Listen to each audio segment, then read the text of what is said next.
to me, as a sports fan growing up, sports for me is where I go to not think about things. To not think about anything. Yeah, and also professional sports has been for a pretty long time in America one of the few truly integrated workplaces in the country. They've consistently been ahead of the curve on a lot of issues. But forgetting about that, this is one of the things I dislike about the Trump era is that he's injected himself into everything, even the places where I would normally go to hide from Donald Trump.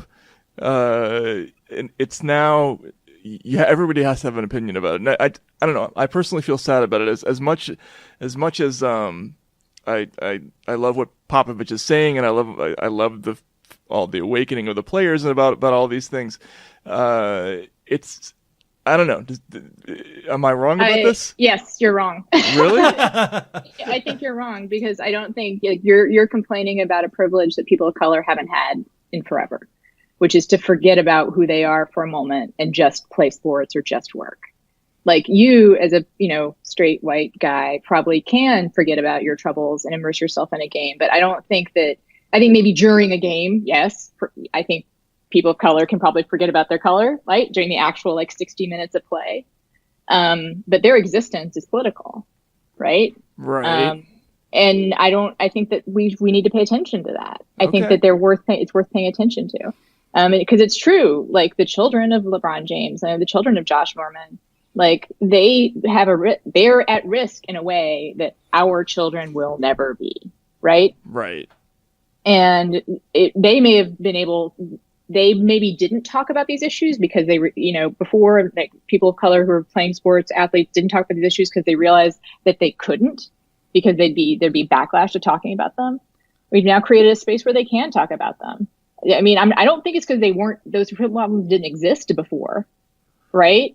Maybe other players other people in previous years wanted to have these discussions, or at least want to be able to make their feelings known, but they couldn't because it would be political. Yeah, I mean, look, there were sports figures who were heroic during the civil rights era, from Bill Russell to Kareem Abdul-Jabbar to Bob Beamon to to Jim Brown.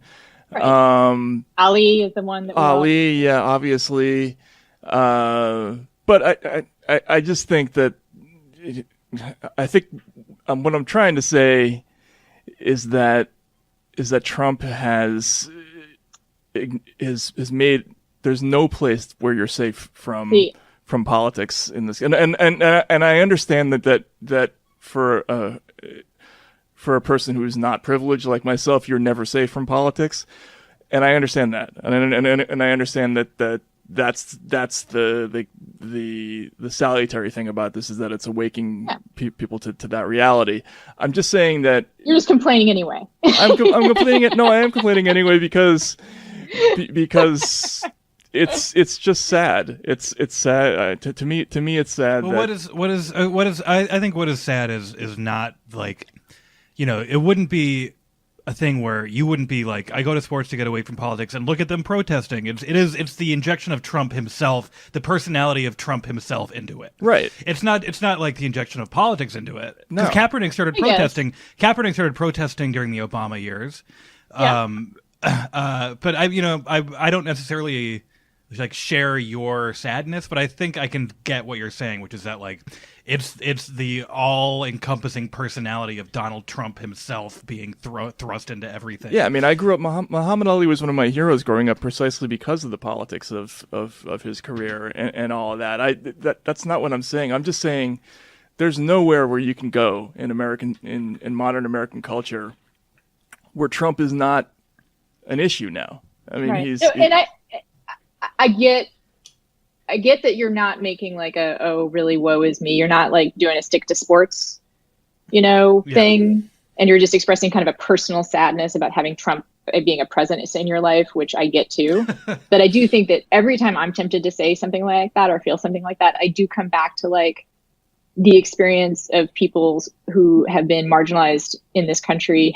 That's what their lives have been like forever, is that they've had the experience of someone, or a class of people being a presence in their lives, right, at every turn. So, I mean, yeah, I mean, there's no such thing as a silver lining to this gaseous, toxic cloud, windbag, whatever.